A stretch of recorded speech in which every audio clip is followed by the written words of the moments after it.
Welcome to the Film Illiterates podcast, your home for uninformed, unfiltered, ill-advised movie talk. As always, I'm Joe Campbell, and joining me today, as always, are Alex Patton. Hello again. And Nathan Stone. Greetings, everybody. So this week, we decided to do another Pick a Flick. It was Nathan's turn to pick a movie, and he decided to have us watch a little anime film made back in 2006 called Paprika. Paprika. How he came to this choice, I have no idea. I'll let him explain himself. Nathan, why are we watching Paprika this week? All right. Well, as we're recording this, movie theaters are finally opening up again this weekend to screen Christopher Nolan's latest mind-bending thriller, Tenet. So, I kind of thought, why it'd be nice to kind of like look back on, the movie that really inspired me with Christopher Nolan, Inception. But instead of watch that movie, why not watch the movie that everyone says is the source of inspiration that he kind of pretty much stole from, which was Paprika, basically this crazy mind-bending anime film directed and animated by Satoshi Kon. Although it's still recognized as a Japanese animation masterpiece, this movie covers a lot of the same ground that Inception does. Everything from the ideas of dream sharing, technology, and blending the fine line between fantasy and reality. So I thought, hey, let's watch this and see if there's a common link between the two films and which one did a better job at telling a better story. So as of this recording, I think Tenet has technically been released for about a week. Is that right? Yeah, in some places. I think it's actually kind of like widening its release. I know at least in San Diego, it's finally opening in theaters. So okay, that's what I'm wondering. So you haven't seen it yet, but it's going to be opening soon if it's not already in your area. Is that right, Nate? Yeah, I think I've actually already booked my ticket to see it tomorrow. So I'm actually pumped and excited for that. As opposed to like driving all the way to Vegas, which was going to be my next plan. Okay, because so all the theaters, I live up near Seattle, and all of the indoor theaters around me are all closed still, right now. It's just drive-in theaters right now, correct? Correct. So I've got a drive-in theater about 45 minutes away from where I live, and I've been going there regularly. But unfortunately, Warner Brothers is not releasing Tenet in drive-in theaters in areas where the indoor theaters are also not open. It's been a very interesting battle. I know like Chris Nolan's been fighting to get the theaters open again just to show this movie. Yeah, but it's incredibly frustrating because I can't watch Tenet, I know. even though there's a theater nearby me. I mean, honestly, if we decide to get our device, the DC Mini, and just hack into each other's dreams, I can just replay what I see to you, Joe. So somehow that'll work. I predict that Tenet's going to be a very highly pirated movie, unfortunately, because I would love to see this in a theater. But I expect to see that movie all over the web. If it isn't already, I would be shocked. Hey, but we're not here to talk about Chris Nolan. We're here to talk about Paprika. Anyway, before we get into our Paprika talk, I don't know why I had to. Why do you say it like that? I need to say it like that. It's just, I don't know, the title. It's a very exclamatory title.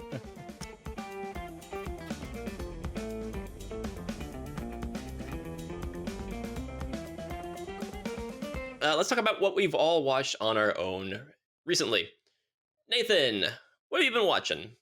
Alrighty. Well, so for me, I've been watching a lot, but specifically for this week, I decided to actually watch a movie which everyone has been saying, oh my gosh, you got to watch this. And I kind of finally got around to it. And that is Uncut Gems, the Safdie brothers film starring Adam Sandler. With his debts mounting and angry collectors closing in, a fast-talking New York City jeweler risks everything in hope of staying afloat and alive. So, guys, have you seen the other Safdie brothers film Good Time, the one with Robert Pattinson and his brother kind of like pulling off a heist? And Oh, no, I haven't. That okay. one piqued my interest, though, because the soundtrack was done by Daniel Lopatin. It's a cool right. artist. I've heard really good things about it, but I haven't gotten around to it yet. Yeah, so I finally decided to get around to this just because the Safdie brothers are kind of like, they're getting like a lot of claim for like these two indie filmmakers who work with big names and pull off performances you would never expect. Like I think Good Time is probably one of, I'd say, Robert Pattinson's best acting anyone's ever seen him in any movie. Same thing here with Adam Sandler. A lot of people have said he's really good in this movie. My opinion, he's okay. I mean, I keep forgetting he is a good actor and he can pull off a good performance when he's given a good director or a good script. But it's kind of funny. Everyone has compared this movie, Uncut Gems, to pretty much any other Adam Sandler comedy. It's just take out the whole Happy Madison comedy aspect and just have thugs and mafia guys coming around and punching him in the mouth and throwing him in a trunk and dangling him out of a window. It's kind of an interesting movie just because like you see what he's doing and he's a scumbag. Like he's the worst scumbag you can ever imagine. But it rides on this kind of escalation all the way through. Once he starts making these bad calls, it never stops all the way to the very end. So yeah, if you guys are interested, check it out. I believe it's available on Netflix. But yeah, It's a very stress-inducing movie. Yeah. it is. It is. But there's some, I can't deny there are some funny parts in it. Like if you look past the whole like griminess or the grittiness of it, it's kind of funny just seeing Adam Sandler being this dumbass, just like, making bad call after bad call after bad call and him getting shitted on for it. It's great. Okay, other than that, I actually just recently subscribed to the Criterion channel. So Joe, I know you're a big Criterion Collection fan. You have a lot of their Blu-rays. So they have their own channel. So I actually subscribed to that and kind of have been making little discoveries here and there. I haven't like watched any movies like all the way through yet, but a couple of finds I found. One of them was Larissa Sepko, who is a Soviet Union director. She is actually one of the most highest acclaimed, I guess, Soviet Union directors that existed, but she's only made 2 films, one called Wings and one called The Ascent, before tragically dying in a car crash when she was like scouting locations for her 3rd film. But I was watching some of her stuff in this documentary on her, and I'm kind of surprised for just having only 2 films under her name. It's actually impressive to watch. So if anyone is the right Criterion channel right now, I recommend checking out some of her stuff. And kind of in light for, since we're doing an animated film tonight, Criterion channel is also spotlighting Bill Plimpton, who, if anyone's not familiar with him, he is a American animator whose style is kind of very similar to The Far Side, but very wacky and very abstract and very rudimentary when it comes to just humor and just kind of crude as well.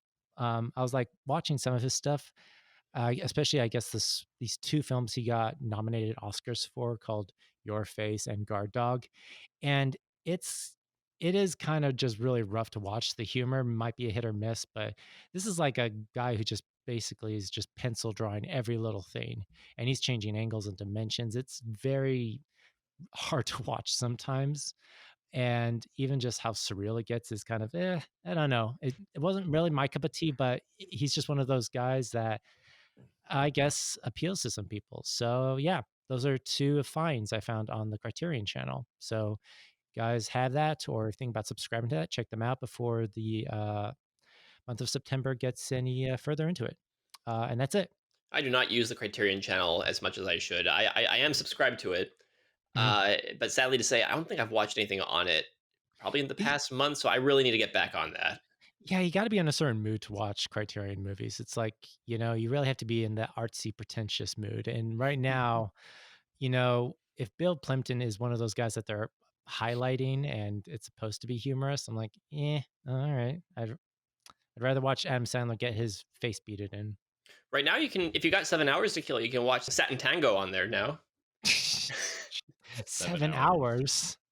7-hour movie. I watched Oh, it like a month or 2 ago, guys. Jesus. How long did that take? Like 7 2 hours. months? It took like Oh, a I week. mean, It took like a week to yeah. get through it. Oh, I mean, a week. I mean, that would have taken me a whole month just to get through. Jeez. Alex, what you got? All right. So while I was still furloughed, I set a goal for myself to finally watch one of the anime series that I've been meaning to get to for a long time. Mhm. And I actually watched it. So I finally watched Neon Genesis Evangelion. Great anime. I need by to the way. watch this. Holy shit. Yeah, it goes places. Yeah. No kidding. Like I loved it, but I don't understand it.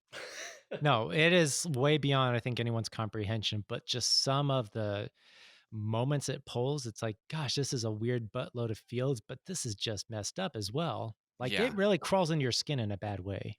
Oh yeah, it really just like it just worms itself in there. It's so weird. Like, But the thing is, that doesn't like come until like later in the series. Like once you build up all these characters, this world that they're doing, when that shit starts happening, it's kind of creepy. yeah, an interesting fact about that is the director, Hideki Anno, during production of it, around midway point or so, he received a book from a friend of his about like mental health and whatnot, Mm. and from that point, like the whole series just completely changed. Really? Oh Like, yeah, you think it just like opened up a part of his mind that just like, you know what, let's take it this way. oh yeah. If you watch it, you'll notice that it goes from a little bit more action oriented, Mm-hmm. in kind of like the first half of the series and whatnot, and then in the second half, it gets really psychological Mm-hmm. and Yep. just really fucks with your head. Mhm. It does. And I remember that point when that happened. It's like, well, this turned dark. Yeah, I loved both kind of like aspects of it. You know, Mm-hmm. the giant mech robots fighting each other is Mm-hmm. great. I love that. I mean, one of the series that really got me into anime in the first place was Darling in the Franxx, and people draw a lot of comparisons between that series and Evangelion, Mm-hmm. mostly making fun of Darling in the Franxx. But I like the giant mech battles. That's cool. And then when it gets into like the really psychological stuff where it worms its way into your head and whatnot, I love that part too. It's so cool. It's so fascinating, honestly. Mm-hmm. Yeah, Um, no, it's definitely a classic for just any anime lovers out there. oh So, yeah, yeah. I mean, just based on like how popular it still is, even though it was, oh, what was it was the 90s, early 2000s, yeah, hmm 90s, yeah, yeah. 95, 96. Hmm. Just showing you how popular it still is today and how well loved. It's just that's kind of a testament of how great the actual series is in itself. Nice.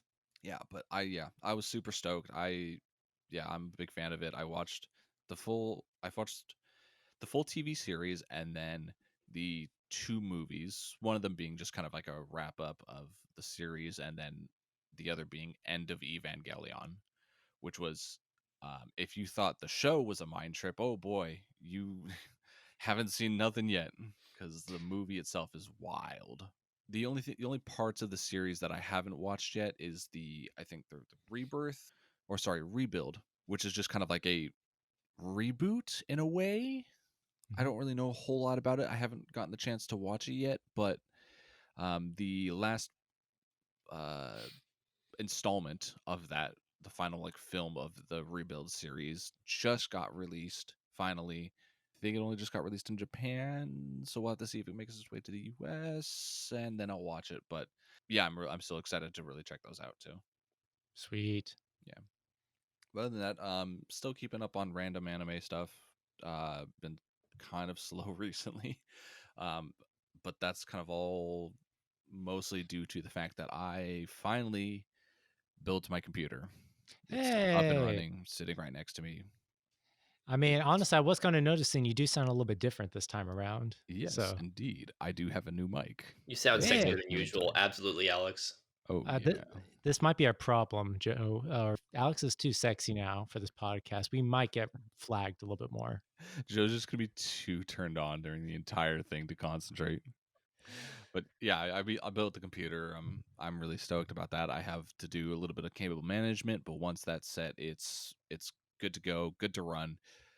Mm. Um, and then I've been building keyboards, and so I've just been watching videos and videos on that, and just trying to do research, because it's taken me like 2 months or so to finally get this thing like together and then actually up and running. So still some tweaks, but hey, it plays video games and And that's it's what on the counts. internet. Yeah, that's that's what I wanted it for. Yeah.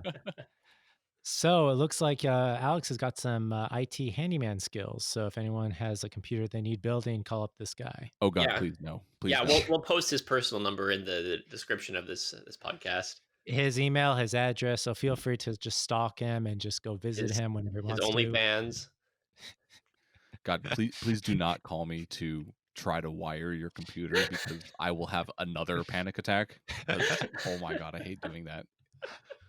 It's just a tangled hell of wires Hey, as and long as it works, weird man. ports. Yeah. Yeah, But it's yeah. like, you just have now PTSD of just like, every time I look into a motherboard, I will never see life the same way I've again. seen some shit. Yeah. It was Pretty like a much, I war guess. zone. Oh god, that was terrible. Yeah. So I recently, and by recently I mean within the past 3 months. I don't know. All this time is blending together. I canceled my Netflix to get HBO Max because I am not a bottomless money pit, and I need to pick and choose my streaming services. Uh, and so in addition to catching up on some of the shows that I've fallen behind on, such as Westworld and Silicon Valley, I've checked out a couple of the new shows that they've been releasing on HBO and HBO Max. So I watched the first 3 episodes of Lovecraft Country, which at this point, that's all they have out. It's 3 episodes. The synopsis on IMDb just says a young African American travels across the U.S. in the 1950s in search of his missing father. Um, that's a extremely simplistic and misleading synopsis for this show.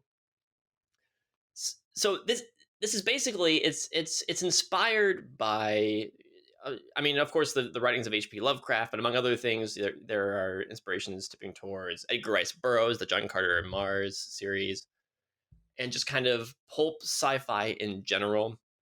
This is about a guy who, yes, he travels across the United States, especially the South, and it's equal parts this young black man facing off against supernatural entities, kind of. There's monsters, there's ghosts in one of the episodes so far, but also just against the racism in the 1950s America. Mhm. And this show is wildly entertaining so far. It's also it is hit and miss for me. I love the first episode, wasn't crazy about the second episode, and I really enjoyed the third episode. So I'm on board. But it brings back something that I'm really looking forward to, in that it's more episodic than a lot of TV shows that I feel like I see today. I feel like most TV shows you watch today really kind of drive home that we have to drive the narrative forward. We have to drive the narrative forward.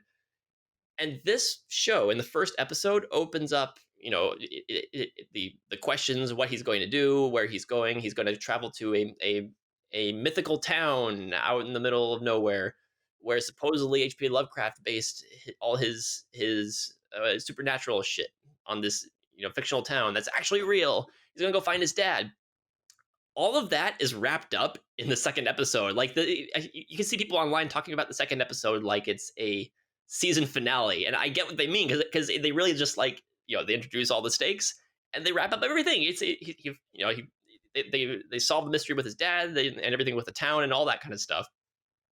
So the second episode is just kind of a straight up haunted house story, but it Mhm. is progressing from it picks up the pieces from the previous episode, and they leave teases for what's coming next. But I'm more interested in kind of the standalone elements. I'm interested in, oh, this is a ghost movie with racism, and they're fighting racism, but with ghosts involved Right. too. All right.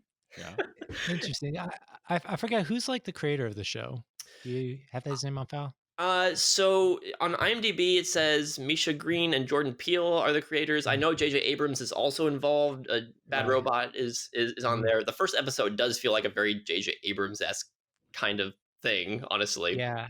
No, I had to kind of feel like it was kind of dabbling into that, but the fact that Jordan Peele is kind of like one of the producers or the creative minds behind this to get it off the ground, it felt like it had his touch in it. So, Yeah, the effects are hit and miss. Some episodes they're better than others. Episode 2 mhm, had some really janky effects. Just kind of like oof, that wasn't great. Episode 2 again. I think because they kind of wrapped up everything from episode 1, but there was so much to wrap up. It mhm. felt just confusing and bloated, and I have no idea what the hell's going on. But I mean, it's an entertaining show. I'm sticking with it. I'm curious to see what else they got up their sleeves. Again, I'm more interested in the what's the monster of the week this week. I haven't read the book, but I've heard that the book is very episodic, which makes me happy. I think we need more episodic television out there. Exactly. Yeah, I agree. So the next HBO show I'm going to talk about that I started watching was one that, as of recording this Mhm, podcast, they premiered the first 3 episodes today, mhm. which is Raised by Wolves. Androids are tasked with raising human children on a mysterious planet. So this one got my attention for a couple of reasons. One, Ridley Scott is heavily involved. I believe he's an executive producer on the show, and he directed the first two episodes. Okay. I think all of the episodes were written by the same guy, also, and it also caught my attention because it's big, high concept, weird sci-fi that's not based on anything. It's original sci-fi, and I'm always, like, oh, let's see what people can kind of pull out of their minds when they're not trying to adapt something else. Yeah. First three episodes, I am hooked on this show. This is my shit. This is your shit. I was gonna actually ask, does it kind of like harken back to a lot of the Prometheus and Alien Covenant kind of vibes? Oh yeah, this definitely feels like modern day Ridley Scott. Okay. There's a lot of that. So the whole idea from the show is that I guess Earth has been devastated by a war. Human beings are now on the brink of extinction. They were divided into two factions: the religious people and the atheists. And so the androids, so the main kind of group in this show so far is an android couple Mhm. that crash landed on some distant planet. We don't know who sent them or where they came from, but they had a bunch of frozen human embryos, and they raised them as their own kids, and they raise them to be atheists and talk about, oh, we're only science minded, and the religious people are the bad guys out there, and they worship a fantasy. Don't want to listen to them.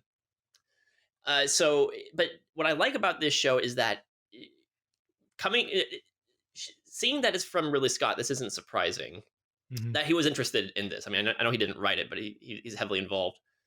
Uh, it's a very nuanced take on the topic of science and religion and all this interesting stuff. And of course, you bring in androids, which is Ridley Scott's stuff, just Mhm. down to the core.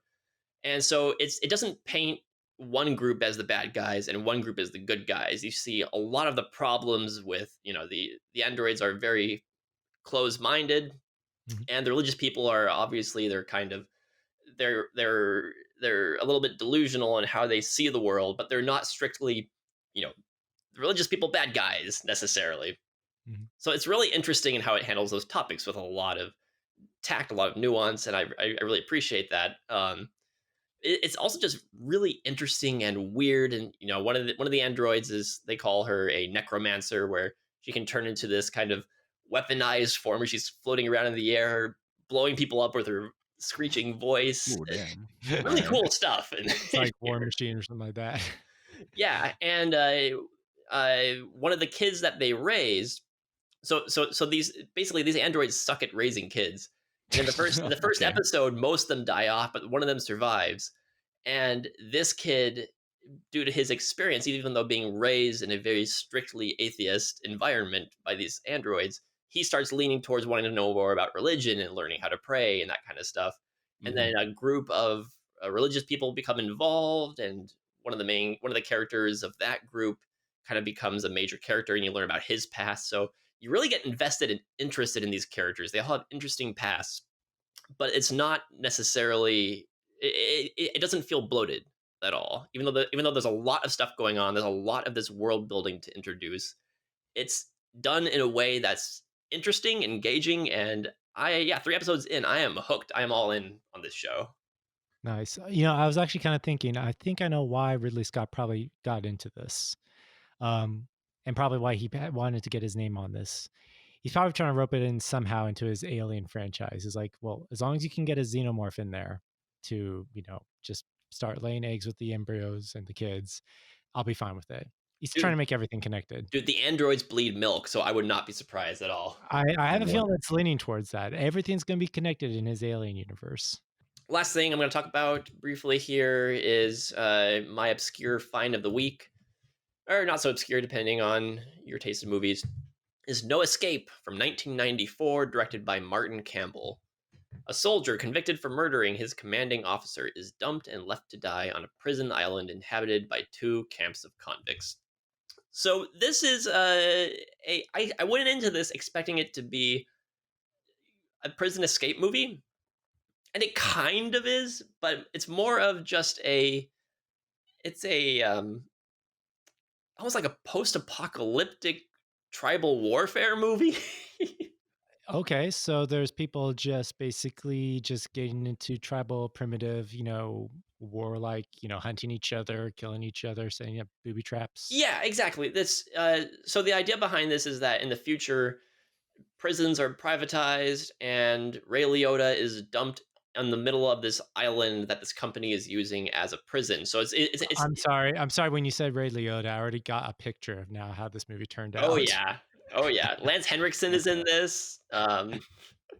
Yeah, it's so he's running around this island, and basically this island is a no rules, do whatever you want, but stay the hell on that island prison Mhm. kind of thing.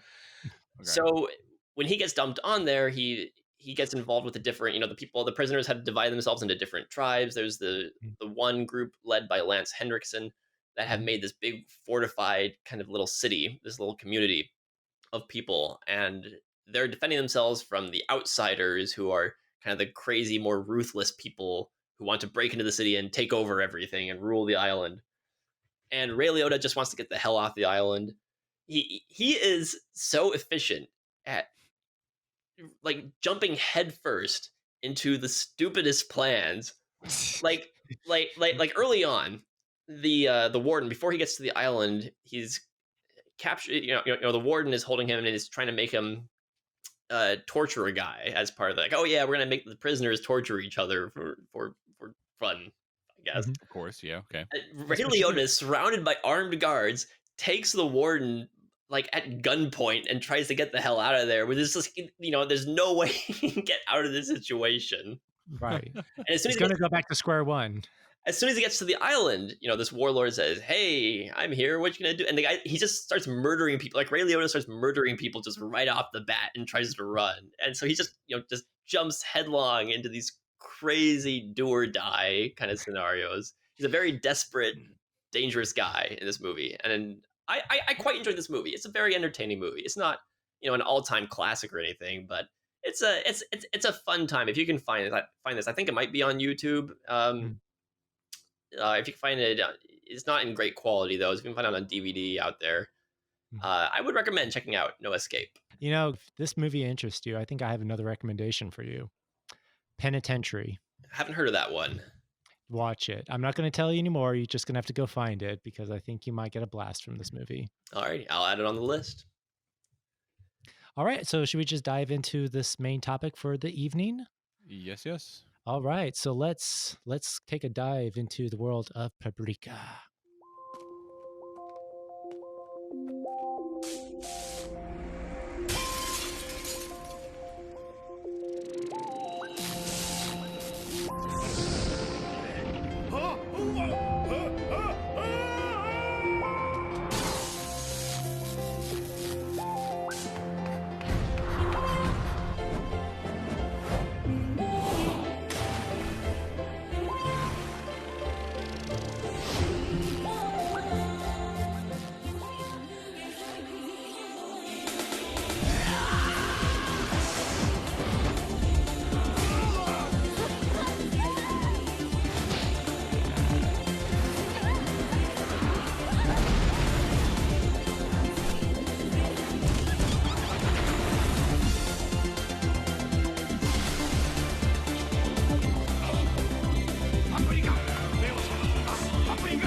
A group of scientists makes a breakthrough in being able to monitor and intervene other people's dreams using a device called the DC Mini.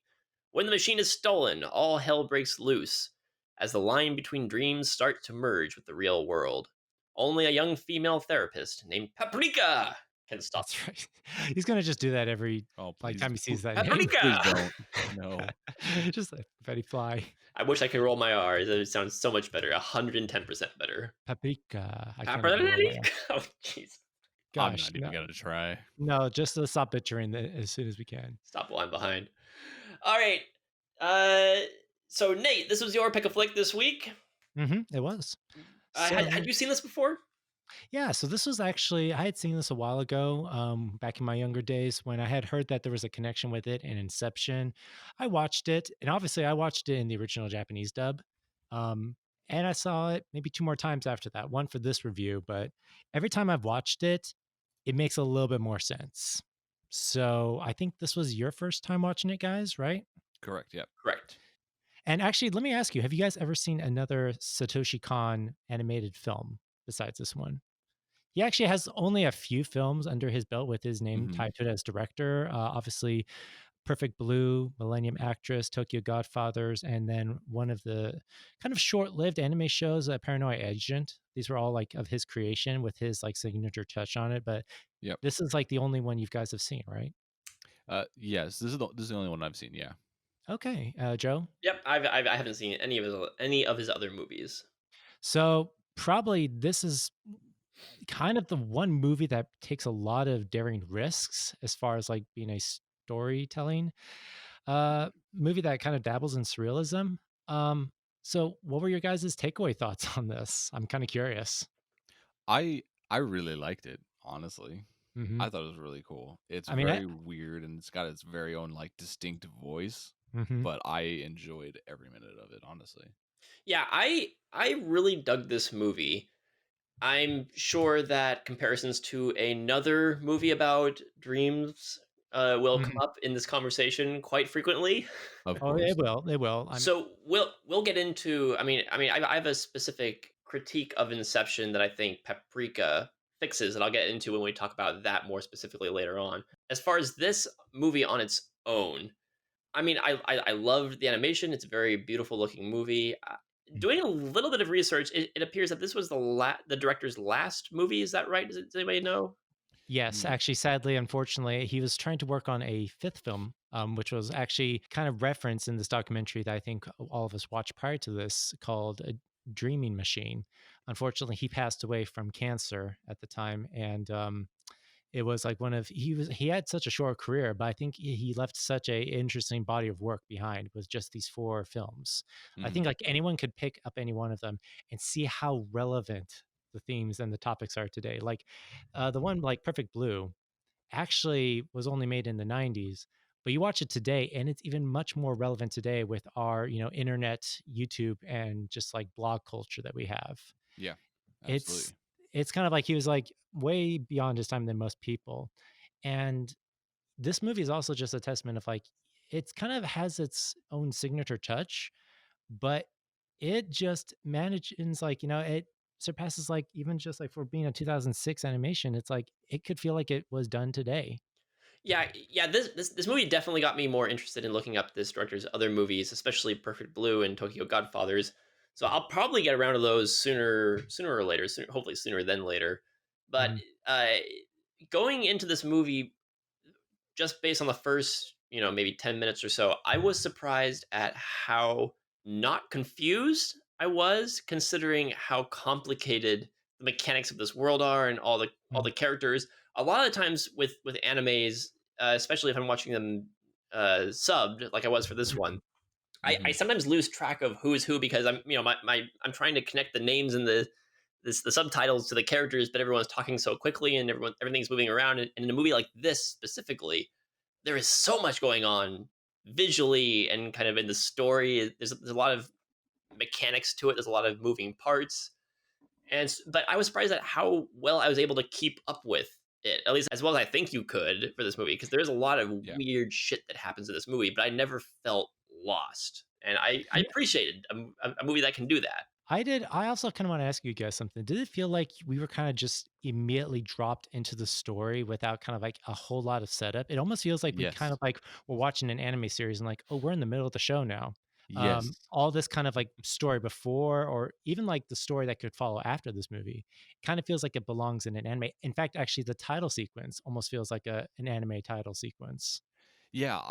It just drops you in immediately. But like Joe was saying, it's surprisingly easy to pick up Hmm. and just move along with, considering the subject material that is going on. Hmm. Um, there was like Joe's. There's never really one point where I felt like, wait, I need to pause, catch up, trying to remember who's who, what's going on, Hmm. this and that, and whatnot. For me, yeah, it picked up, it just started going, and it was just a nonstop ride until the end. There was not really any like, as far as I can remember, not really any like slow parts or like Mhm, parts where it's just like you got to get through a bunch of dialogue because they need to explain this or mhm. that. It was always something going on. That is one thing actually I do want to talk about is the setup for this movie. It could be something that could be weighed down with a lot of explanation of how the device works.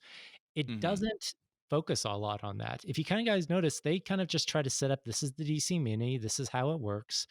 And from there, they don't get so fixated on the science and being, consistent with that. I think as soon as they explain what this device does and how it's a setup for everything, everything else that follows is kind of more of just you don't care if there's any like loopholes or any plot holes in it. It's like you're in for the ride. This little device is called the DC Mini. It's the scientific key that allows us to open the door to our dreams. Then captures them on a computer? It's a perfect dream machine. Actually, to tell the truth, the DC Mini hasn't been completed yet. Once it is complete, you'll be able to enter your dream even while you're wide awake. Didn't you say he was a friend? Yeah, I did. We used to work together a few years ago. Why did he go after you and put you in a cage? I don't know. He's just not the kind of person who would execute that kind of trick. Why do they all look like me? That's really disturbing. Here you are as Tarzan, right? This looks like a scene from some spy thriller. And I have to admit the fighting was kind of fun. Any REM sleep that occurs later in the sleep cycle is a bit longer and much easier to analyze. If we were to compare dreams to films, the earlier cycles would be artsy film shorts. A later cycle would be a full-length feature. Well, then I guess that would make you... my own discovery, a movie starlet. You're upset. Guess movies aren't your thing. No, it's not. I think for me, what that kind of just proves then is I think Satoshi Kon is less about focused on the continuity of things and really just wants you to experience something. Yeah, I can agree with that. I mean, they don't really explain the DC Mini just with dialogue. It's more shown to you rather Mhm, than just explained, and you have characters talking about how it works. mhm, It's mostly just, I mean, the opening sequence is kind of just showing you how it goes along. mhm. There may be some more questions on exactly like how one person can use one of the devices and connect with other people even though they're not Mhm. sleeping and all that kind of stuff. Sure, that could might require some explanation, but as a whole, it just gives you enough to go off of, enough for you to understand and get the gist of it, and then it just keeps and then just propels you from there. No, it's so true. And I think also what helps with telling the story is that each character is so distinct in their character design. Like there's no one Hmm. that you can confuse for somebody else. Absolutely. Dr. Chiba is the female doctor. The detective is the detective because he Yeah. has the mustache and he has the gun. The main doctor, Tokita, is the fat scientist who just looks like a giant Buddha. And the chairman is a guy in a wheelchair. Yeah. Which was funny. Yeah, the chairman's literally in a chair. It was one of my dumb notes when watching it. Yeah. um, Let me ask you, Hmm. this animation, it kind of does catch you guys off guard. And that kind of comes with Satoshi Kon's style, like how he tries to draw so realistic. Like he doesn't try to imitate a lot of just anime forms of styles of just design for people and those Yeah. face proportions. He tries to capture like how they would actually look in real life. Hmm. But I think then for something like this, when it starts dabbling between the fine line of dream and reality, like there's some weird shit that just comes out of nowhere. For sure. Dude, Yeah. the opening to this movie, I Uh, I really didn't know what I was in for. I actually knew pretty much nothing going into this movie. I didn't even know that it was about dreams. mhm, So when the opening happened with that whole circus act going on, I was mhm. just like, "What the hell is going on?" I am I high? I haven't.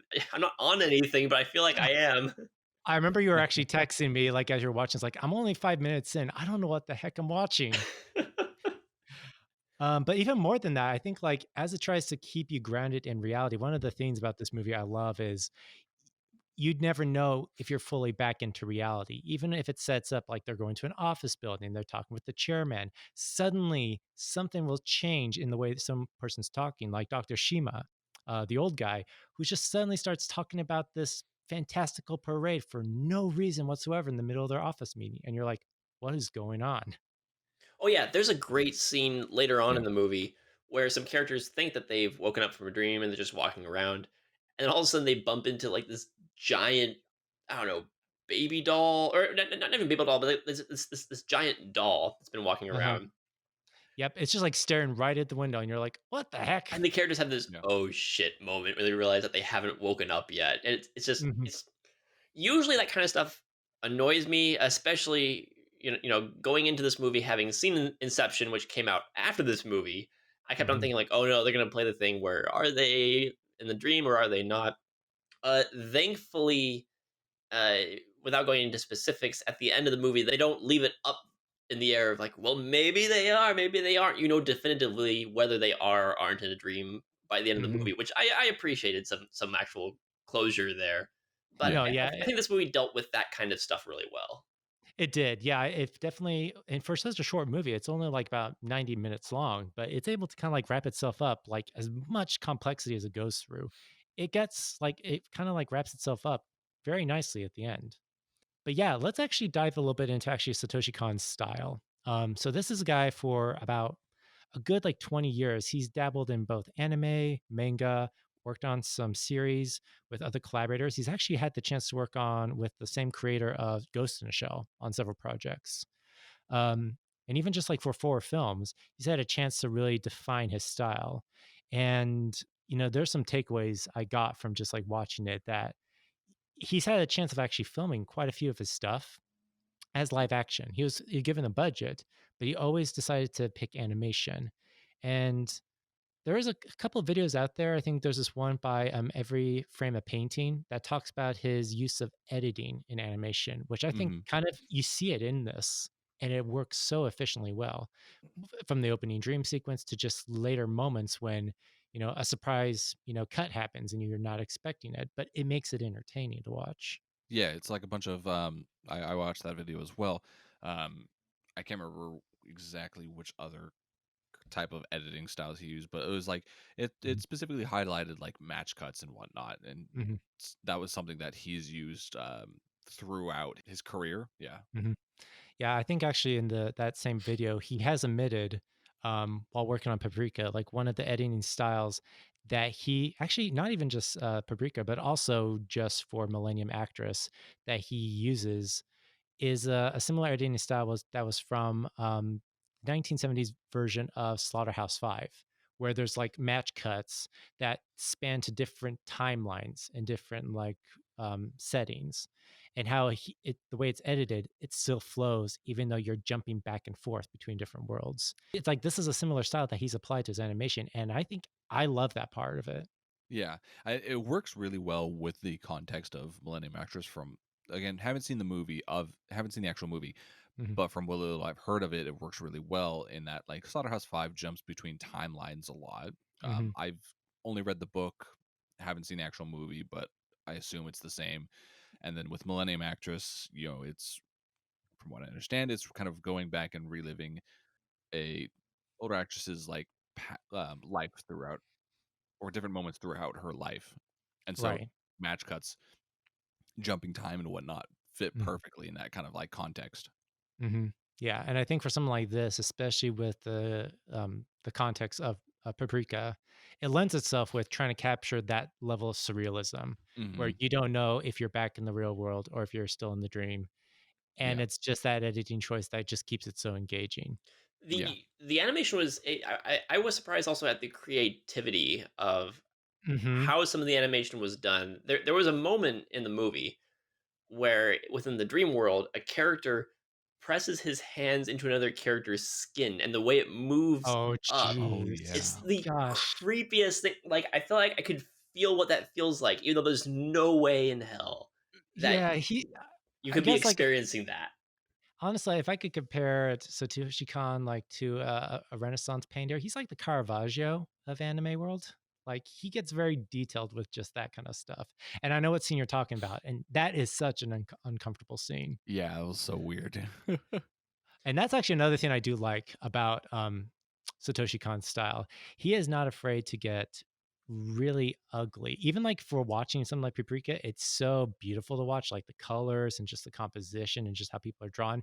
He will throw Mhm. moments in there that make you literally like crawl. Like, I don't want to watch this, but I'm too invested to turn away. Sir, true satisfaction. That's what discipline brings. Even the 5-court ladies dancing to frog flutes and drums had it, and so did the whirlwind of recycled paper. Computer graphics playing in my head, and I like it. I don't support Technicolor parfaits and those snobby little petit fours that sit there uneaten, and my position on that is common knowledge to everyone in Oceania. Now the time has come to return home to the great blue sky, where confetti falls like stardust and everything's shaking around the shrine gates with the mailbox and the refrigerator leading the hip-hop festival. Anyone who is concerned about expiration dates, step aside now. No one gets in the way of my glory train. They need to really analyze all the livers of the Triangle Goose Party. Ah, this whole festival was put together by 23rd graders with lots of chutzpah and one panda. You see? Now I am truly grand, the ultimate one! Chief! Shine! Shine! Take me now! Funny thing about this movie in particular. So, if anyone's not familiar, this is actually adapted from a book from Yep. an author called. You're gonna have to help me with this, Alex. Yashitaka Susisum. Yasutaka Satsui. Is it a manga or an actual just like a normal book? It's actually an actual novel. Okay. This author is actually he's kind of like one of the masters of a certain Japanese writing form called avant-garde style. So it's kind of similar, like with Paprika. It dabbles back and forth between surrealism and reality. Interestingly enough, too, after he finished the novel, he wanted to adapt it into a film, and originally he tried to adapt it into a live action film, but Mhm. with how the story works with all the dream sequences and all that crazy stuff, the budget for a live action was just going to be too massive, and Yeah. trying to undertake that, like, I guess not only like technical aspect of trying to adapt that, but just while also working and keeping it true to the novel, it proved to be too much. So after that plan fell through, Sui actually approached Satoshi Kon and Mhm. asked him specifically to adapt it, which was kind of cool. Yeah, and honestly, the process that Satoshi Kon usually Mhm. does with these is he will first write with the script, with the dialogue in mind, and then create the visuals behind that. He took a different approach with this, where he started strictly with the visuals and then built a script around that. Because then I think I was talking about in this documentary, he had to draw like I forget how many different panels of just like storyboards for this, but like Oh yeah. if you just like look at the movie itself, it's a visual treat to just like watch how one visual segues into the other, segues into the other. And that's also part of his animation style as well. He's admitted like sometimes he'll go off script where he wasn't intending a visual to be here, but at the time he just had to let his like gut instinct go with it and just draw it. And I think for me, that just makes a better film. Agreed. Yeah. I noticed too how the scenes flow together really well, especially in transitioning between scenes from the dream world and the real world. There's a scene where a character is in the dream world and another character is outside in the real world monitoring them. And the Mhm. way that they connect together, how the character from the outside world contacts the person inside the dream world, I thought was really Mhm. clever the way they did that with he's talking into a computer and all of a sudden you'll see him as like a cloud or a sign in the world. Yeah. Exactly. Yep. Yeah. And that was actually something I think, even just this kind of style of surrealism. There's a quote I actually wanted to quote from Andre Breton, who's kind of like this French surrealist writer who explored the levels of surrealism. It's called "The absence of any known restrictions allows the perspective of several lives lived at once." What he's kind of saying is when you kind of like toss out the limitations of your world or the restrictions that world allows, it gives you a perspective of thinking outside the box. And that is what you see a lot in this film with Satoshi Kon trying to think, okay, I have this doctor who's trying to communicate with her in her dream. What's a visual that I could have her like look to? It could be a cloud, it could be a doll, it could be a leaf or some tree branches. It's like he just uses everything in his environment to be like, this is like the way they communicate. I have got to say, if I've got a criticism about the movie, is Mm, that when it comes to the ending specifically, again, without going into details, I did feel like it was kind of a, I mean, not a Deus Ex Machina, but because they had set up that anything can happen in this world, which is fair, that the ending just kind of came out of like, oh, okay, now we'll just do this random, visually very creative thing, and that mhm. will end the movie there. Everything Yeah. is resolved in the end there. I mean, but it's really kind of a light criticism because visually it Mhm. fit in. I think thematically it fit in too. It just kind Yeah. of felt like it was one of those things where, well, we'll write any rules we want to because there are Mm, very kind of loosey goosey rules just to complete things. And then also the relationship between Paprika and a character in the real world.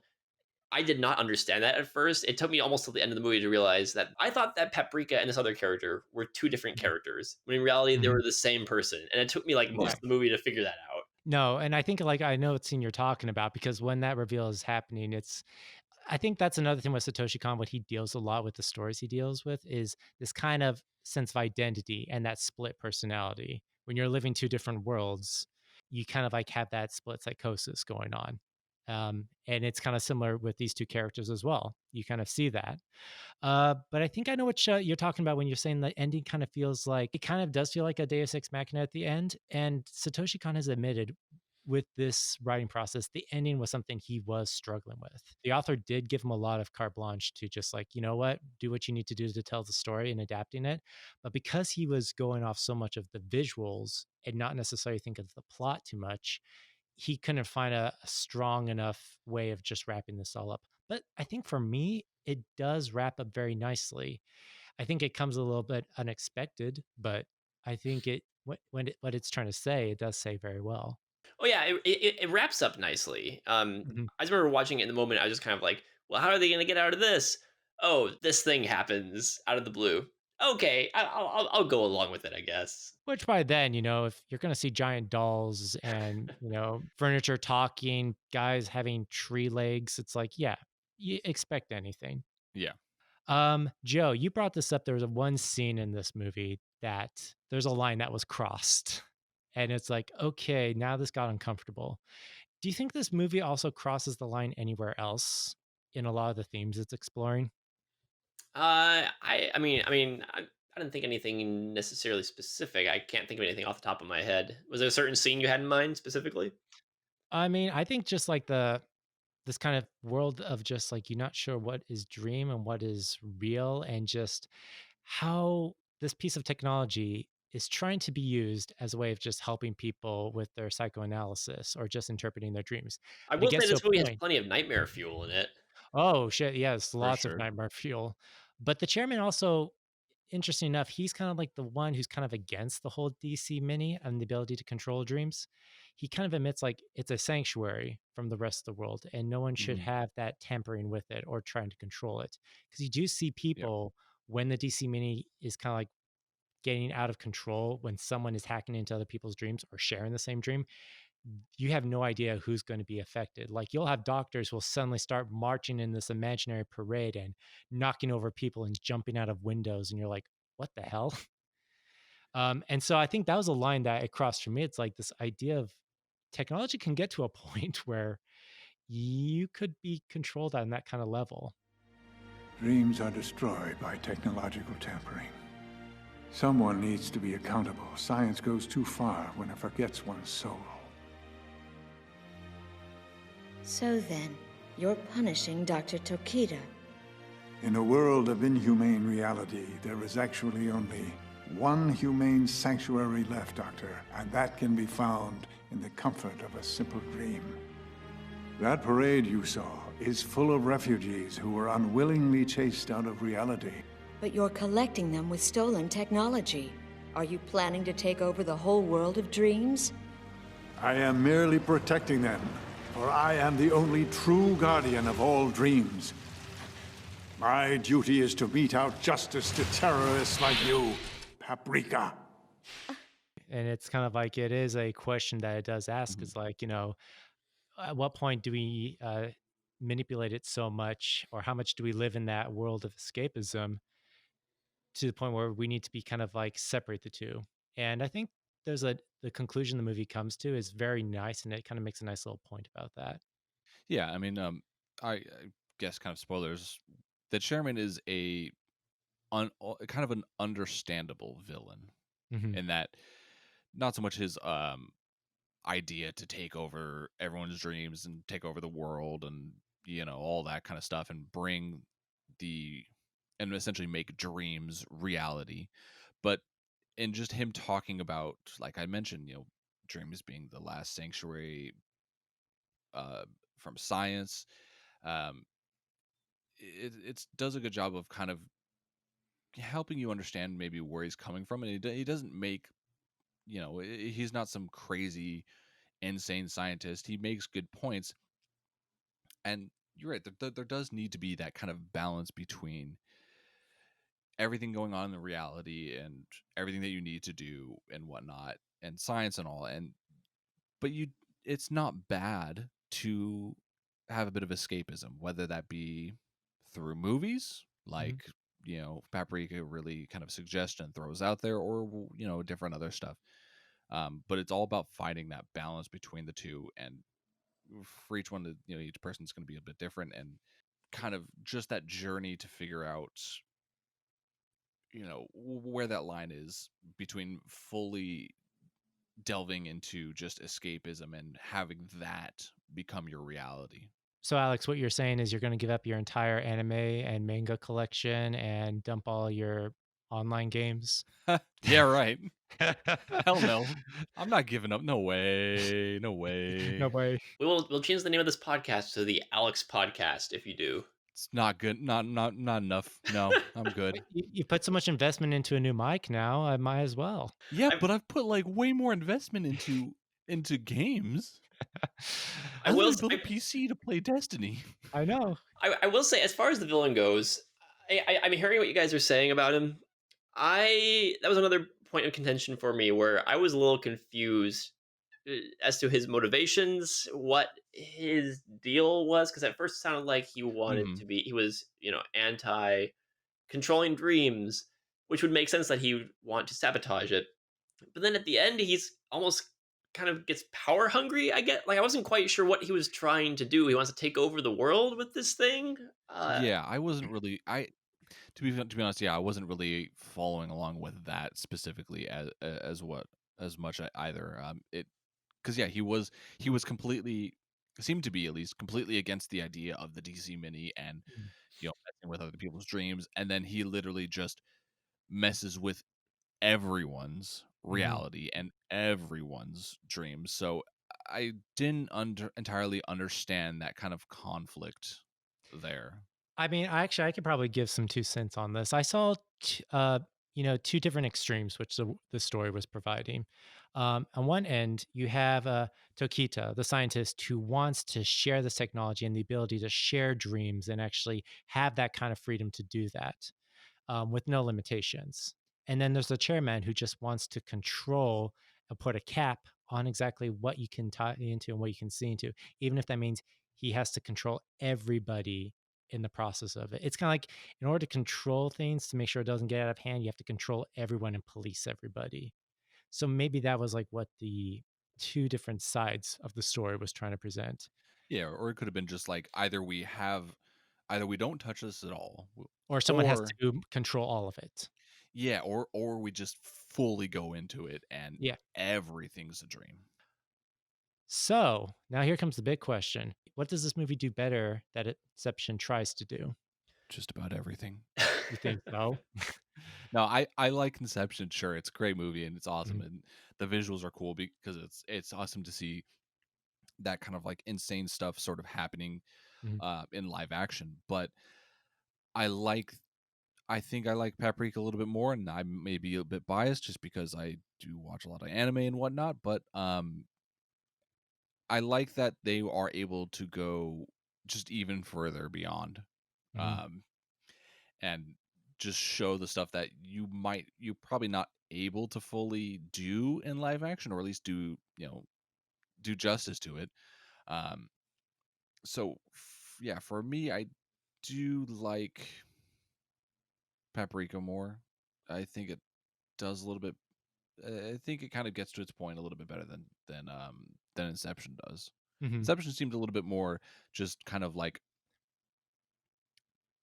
just entertainment, I guess. I don't really know how to really fully put that into words because it's been years and years since I've seen the movie. But Yeah, yeah. One of uh, the things I was actually going to kind of write on this is like Inception focused more on just the espionage heist aspect of like dream sharing, yeah, which Paprika kind of, if you think about it, is kind of like a detective story, oh yeah, and they're using dreams as a way of just like we're going to find out who stole it and where it's going, and who is this Paprika character. But the thing is, it doesn't get so hooked up in the genre of itself. It hmm kind of does at the heart of it. There is a story, there is a bit of growth that comes from it. Whereas I don't think in Inception there's any growth. Actually, I'm going to say this right now. I love Chris Nolan as a man, but I think Inception is kind of weak as it comes to a character driven story. It's much more built around the concept of the dream sharing. Well, Whereas yeah, a lot of his movies are like that, though. I would say. I mean, not all of them for sure, Mhm, yeah, but I would say that Christopher Nolan, as far as a filmmaker, is a much better kind of an a uh, he's a guy that comes up with really cool ideas and crafts them mhm, into really cool movies. But mhm, character building isn't one of his strong suits. I would say something like maybe Batman Begins is an exception, or mhm. Memento. Or even The yeah. Prestige. I think that The Prestige actually does get into some good character development on that I, end. I can agree with that. Yeah, Yeah. the Prestige definitely delves into that a bit. Um, but I think Paprika just has a bit more stronger, or it doesn't rely, for me at least, it doesn't rely as heavily on the spectacle of the Mm, dreams. It's a lot. I mean, of course, that's a huge focus of the mhm, movie, and one of the huge draws of the movie is all the nonsensical stuff in the dreams as well. But I feel like it doesn't use that as the kind of like only way to really pull you in. It mhm, does delve, like you mentioned, into a lot more. It has a lot more character mhm, driven, um, like plot and whatnot. mm, As I feel like as compared to Inception. mhm. I think if anything, the big thing that I just took away from this is like there is a balance between the two. I think somehow Paprika just finds that right balance of enough character, enough spectacle, and that's an interesting thing the movie struggles with. Is it this idea of like what's the balance between reality and fantasy, escapism versus human connection? That's me kind of tossing Inception out the window, saying Paprika is a better movie.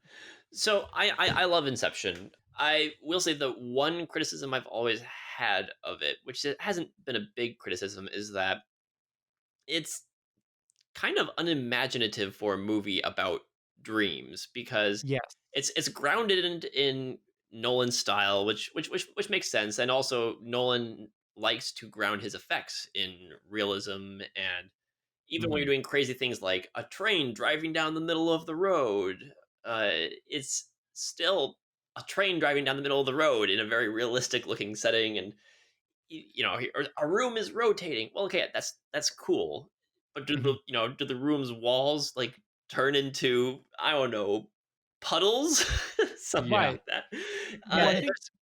Go ahead. Paprika, I think, is the idealized version of that. It takes the concept of dreams and puts it into a kind of a thriller.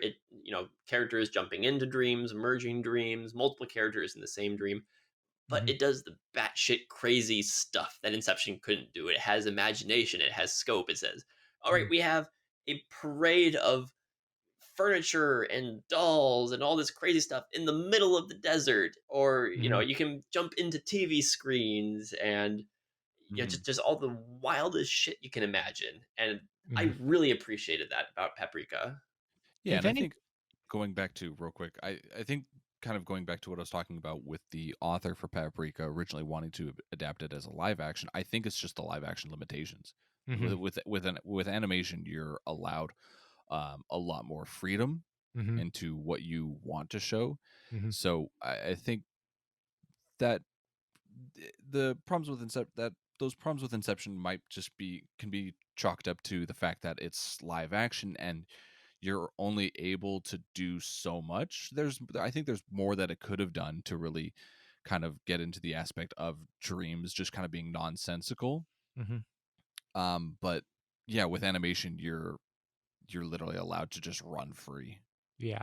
No, and I think that's why Satoshi Kon was probably the best person to tackle this project. I think this is just like from his career, he was able to get to this point where he had proven many, many times that this is something he was capable of doing. And you're right, it does make itself stand out a lot more as a timeless piece of animation, because it does do that with having these weird objects in a place where it's like you think it should be grounded in reality. Um, and yeah, I think also another thing, like I mentioned, it doesn't get so wrapped up in the science of this. I think Inception, one of the problems with Inception is it relies too much on the science of the dream sharing for it to capture your interest or work. And it gets kind of too caught up in that. Yeah, a bit, I guess. I It mean, gets into the logistics, certainly. yeah, Too yeah. much so. I think too much to the point where you actually start noticing the plot holes. It's like, well, wait. With Paprika, there's lots of plot holes. You can find like any reasons Oh, like for what sure. if the device didn't work and then it's like, but you don't care about that. It kind of explains this is how it works. This is the gateway into this. After that, it's up for interpretation. Yeah, it gives you enough information to go off of, but not too much where you're starting to question exactly how it works. If you there is a bit of you do have to kind of bit of suspension of disbelief or however you exactly say that, but you do have to kind of just let it have its own way and just go along with it without Mhm. really trying to find the plot holes where with Inception it fully kind of it tries to explain it all a bit at least, so it gives you the option of trying to figure out exactly kind of like where it went wrong. With Mhm. Paprika, yeah, it's enough information for you to follow the story, and then it just runs wild with it and just kind of takes its own course. Yeah, yeah, I could get that. Cool. All right. Well, I guess all of us are consensus. We love Paprika. Yes. And Inception is garbage. Well, we just realized Christopher Nolan is a hack. He's a complete hack. There's no. Yes, No, he is. I've got to say, when I realized where Paprika was going, I kind of hit a moment where I was like, wait, has Christopher Nolan seen this movie? Because this is kind of crazy.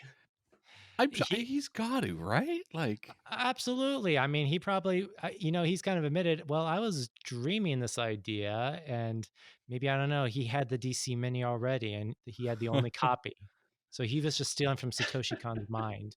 I mean, there are other directors that have uh, Yeah. stolen is maybe the wrong word, but been inspired by Darren Satoshi Kon. Aronofsky. Darren, Exactly where I was yeah. going. Yep, with like Requiem for a Dream and then Black Black Swan. Swan. You Yep, can see a yep, lot of similarities with Perfect Blue. So, yeah, and not even just in theme, but just like exact shots as well, which is kind mhm. of cool. No, it kind of just shows that Satoshi Kon has left a huge cultural impact on just a lot of innovative directors who just they see like, wow, this guy nailed it, and I want to pay Hmm. homage to that. Some people would call it hacking, but as Tarantino would say, it's not really stealing if nobody knows it's stealing. But we know. We do know. All right, so I guess overall final thoughts before we wrap up. Yeah, I quite enjoyed this movie. It's not. I mean, it's up there with great animes that I've seen. It's not.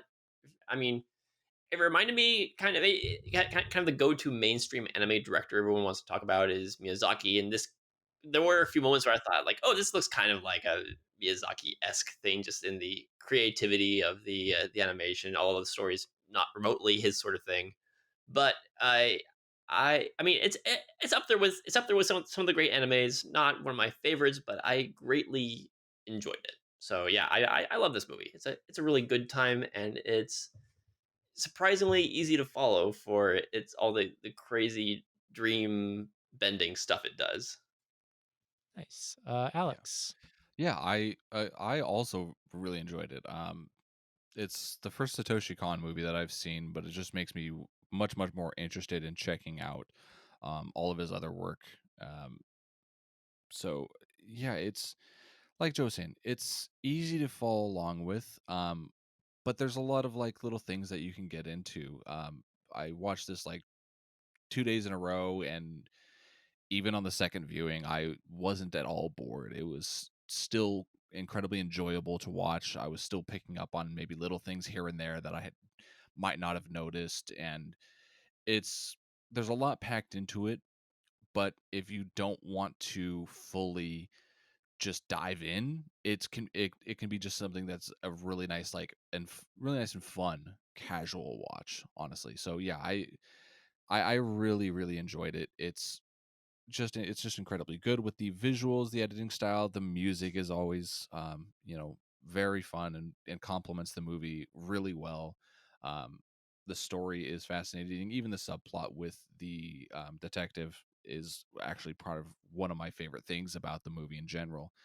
But just all these little things kind of come together, and I think it worked out really quite well. Nice. Yeah, no, I think for me, this is my third time watching this movie. And I think every time I've watched it, I've gotten something new out of it. Everything from just this idea of like, everyone's striving for a connection with something, whether it's through technology, whether it's through this idea of dream sharing, which, what the DC Mini is trying to do, um, to the idea of like what Satoshi Kon is able to just provide and is like this, world where it's like dreams and reality are meshing together into kind of like a very beautiful but terrifying experience. And I don't know, I think as far as any movie out there that exists that looks at this in the way it's edited, the way it's structured, the way it's composed as an entertaining but insightful story, this movie is kind of up there. So, you know, kudos to Satoshi Kon, God rest his soul, but he left behind, I think, a last great masterpiece. Yeah, absolutely. And with that, that will wrap up this episode of the Film Illiterates podcast. You can find us on Twitter at Film Illiterates. Nate, where can people find you? Well, you can find me here at Film Illiterates. I do the podcast with these guys. Maybe a video or two, probably every, I don't know, 3 years or so. Something like But that. something like that. I think that's our track record now. But I'm going to also be trying to get some stuff off of the ground on my YouTube channel. So once that's ready, I'll announce that. But also just follow me on Instagram at Nathan_Stone_films, or you can follow me on Letterboxd and see what I've watched at Ivan Claysberg. Alex? As always, you can find me on filmalerts.com with our old videos, as well as the podcasts here. If you're interested in what I'm watching as far as anime, you can find me on Anime List under Half Scrim. I'm also under the same name on Letterboxd. And if you want to check out what I've been listening to recently, I am also on Rate Your Music, also under the same name. And then Twitter, if you want to.